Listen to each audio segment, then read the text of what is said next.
Welcome back to the ChessGoals YouTube channel. In today's video, we're going to go over a game from VIP ChessGoals member Bob G.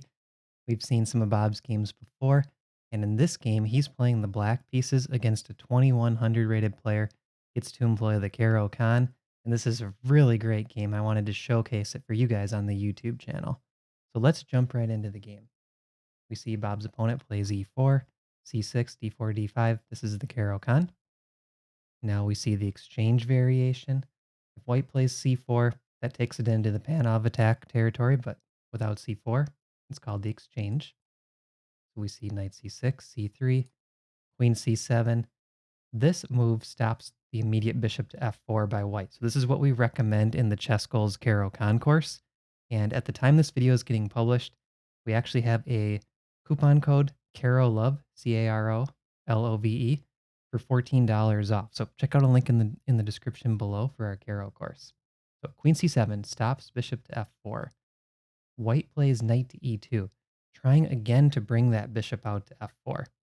So one of the things that we like to fight for on the black side of the exchange variation is trying to make it difficult for this bishop that's sitting on c1 to figure out how to get into the game, right? So after knight to c6, this bishop has to find a good home. Bishop f4, bishop g5, those are the common squares. There's really no good reason to put that bishop onto g5 unless it's pinning a knight on f6, right? So if you look at this move order, c3, queen c7, bishop to g5 doesn't make a lot of sense here because it's just floating out there in space, and we haven't put our knight on f6 yet, and we haven't put our pawn on e6, so there's really no good threats with bishop to g5. So that's what I really like about this move order. I think it makes it difficult for white. So white plays knight to e2, strong move, and after bishop to g4, this move is still not great for white, bishop to f4. It can be played. The line gets a little tricky. Black can actually take this knight or take the bishop. Both are playable.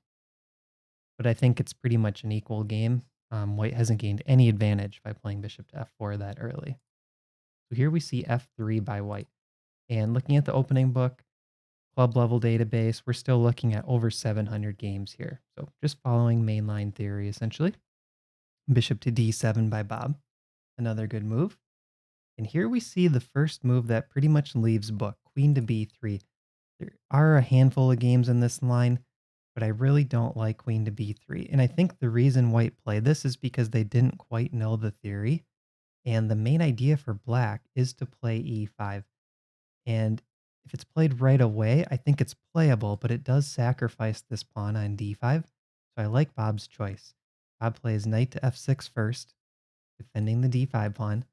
And then after bishop to f4, Bob plays e5 with a tempo on the bishop. So really nice move, important pawn break in this variation, pawn to e5. And what I like about this position too is we've essentially transposed exactly into the Caro-Kann course with one exception. This queen on b3 is not there in the main lines. And this is actually a bad move for white. So white has the exact setup from the course with the queen misplaced on b3. So let's see how this unfolds. D takes e5, knight takes e5, bishop takes e5, and queen takes e5. So in the resulting position, black has the isolated pawn and one pawn hanging. And I think the reason white went for this line is they thought they could win that b3 pawn, b7 pawn, play for the advantage. But what happens after queen takes b7 is that queen can get kicked around, and it's really not a great idea for white.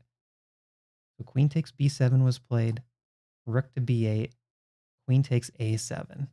So that's two pawns up for white, but look at the counterplay that Bob gets very quickly. Rook takes b2.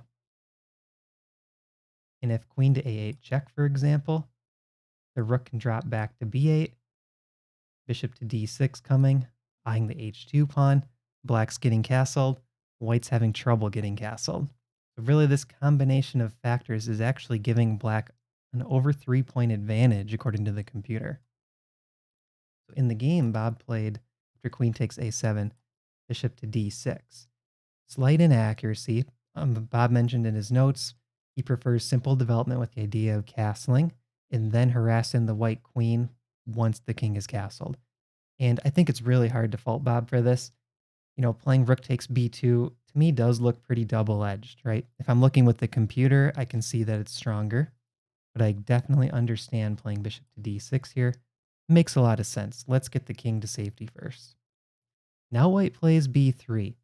So this is a move that's trying to be a bit greedy, right? White doesn't want to lose the b2 pawn, so he pushes it up to b3.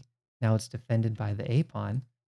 But what happens here is black is developing move after move, and white's spending too much time moving the queen, first of all, and moving the pawn, second of all, right? So here, Bob castles.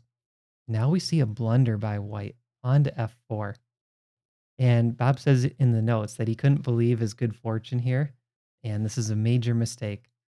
And after this, essentially, white does not recover. So Bob plays a very nice game from this point on. We're looking at a 5-point stockfish advantage after this blunder f4. And I think the problem here for white is it actually just felt like a difficult position, right? So let's look at castling for white.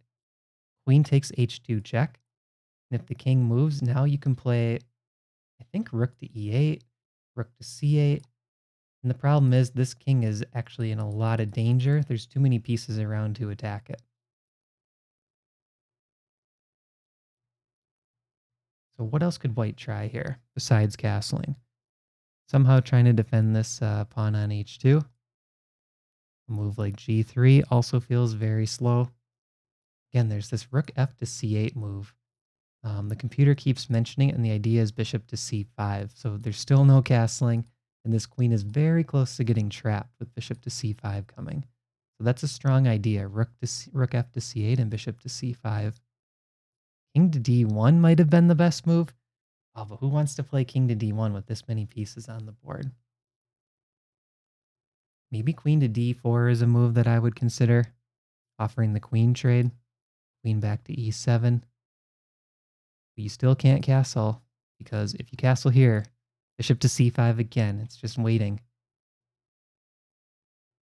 It's a really kind of fun position for black. There's a lot of tactics here and a lot of ways white can go wrong. So one reason I wanted to highlight all of these moves is because it's not easy for white to get out of this, right? f4 is a very natural looking move. Yeah, who's going to play king to d1 here? Not easy to play at all. Okay, so f4 was played. It was a blunder, but it was because Bob's position was so active and there were so many tactics in black's favor that it was really hard to make a move for white. So here, Bob plays the queen back to e7, and look at that bishop on d6. It's ready to come out to c5, which would potentially fork the queen and king if white tries to castle, and it's also ready to take the pawn on f4 because this knight on e2 is pinned by the queen currently. Here white plays b4, preventing bishop c5, but it's another pawn move. Look at all the pawn moves we're seeing by white, and Bob has only really had this one pawn played, besides the pawns that have traded off. Got everything developed as the bishop pair, open position with a white king sitting on e1. So I really like what Bob is doing here. Now bishop takes f4, utilizing the pin. There's still no castling because of bishop to e3 check, forking the king and queen. Queen to d4 by white, and now we see bishop to e3, hitting this square on g1, also attacking the queen. Now there's no castling either direction for white. No matter which way that white king wants to go, that bishop on e3 is just a monster. Queen to h4 was played, and now rook f to e8. And Bob says here he was putting the rook on e8 as a strong move to bring pressure down the e file. I think this makes a lot of sense. It also supports this bishop on e3, which is really doing a nice job. Knight to a3. And now look at this move. Bishop to d2 check. What a cool tactic. Bob had analyzed if king takes d2 was played, he was going to play knight to e4 check, lining up the queens. And if queen takes e4, d takes e4, picks off the queen. Very nice tactic. So bishop to d2 check forces white to lose castling, and there's no option of taking the bishop. King to d1 was played, and now bishop to f5, attacking the bishop on d3, which guards the knight on e2. So it's removing the defender. Common tactical theme, opening up this threat of queen takes e2. That's a really nice tactic. Bob has been doing the puzzles in our Chess Goals Discord. Bob posts puzzles every single day. He works really hard on his tactics outside of those puzzles as well, and I think it's paying off in this game. Playing someone rated over 2100, being able to find tactic after tactic like this, really impressive game by Bob so far. Queen g3. Now we see bishop takes d3. Strong pair of bishops here. White might as well take back. And now there's knight to e4, threatening knight to f2 check, also eyeing the c3 pawn, guarding the bishop on d2. What does white do here? King c2. Makes sense, trying to run for safety. Now we see rook b to c8 by Bob. Knight takes c3 is threatened. Bishop takes c3 is also threatened. There's 3 attackers on this pawn, 3 defenders, but the problem is once this knight takes back from e2, black can bring another attacker into the position. So knight to b5 was played, trying to defend this pawn. And here Bob plays queen takes b4. So the tables are turning. Bob is getting all the pawns back now. We're even on material, but compare the pieces, compare the king's safety. This is a 9-point stockfish advantage. And I love how Bob was just creating threat after threat after threat. It was very difficult for the opponent to defend against all of these threats. So here the opponent played rook h to b1. Bob plays queen to a4 check, pretty much forcing the rook to block. And now there is knight to c5. It walks into a fork. Your queen takes d2, knight takes b3. This pawn takes back, it drops the rook in the corner. So Bob saw that tactic right here, by the way, with queen to a4. Rook b3. He saw the fork. He saw that this line picks up extra material. Now he's +4 in terms of material, still +8 or 9 in terms of stockfish eval. His opponent plays knight to d6, going for a fork, and Bob actually said he saw the fork coming. He was not worried. He said his main concern was that he had to move his car because it was in a multi-story car park that closed at 10:30 and it was 9:50. So he had to get done with the game soon. When you know that's your main concern in this type of endgame, you're in good shape. Rook takes e2 was played, and here white resigned. All right, I think that's just a really cool tactic to end it on too. If queen takes is played, there's rook takes c3 check, king d2, and queen c1 mate. So that's the cool tactic. There's nothing white can do. Knight takes c8 doesn't help at all. There's queen to a2 check, winning this queen for free. And then one thing that Bob did here at the end of the game, and I think this is something that everyone should do for their game analysis, he recorded 3 takeaways. The first takeaway, he wasn't afraid to sacrifice material when there was a clear benefit, and I think that's a really good one. Got all the pieces developed. The next one was number of time he had ghost pieces appearing, and then he checked the lines again to kind of clear up his calculation. So kind of working on calculation is another one. And the third one was opening work actually got him up on time in a position where he felt comfortable.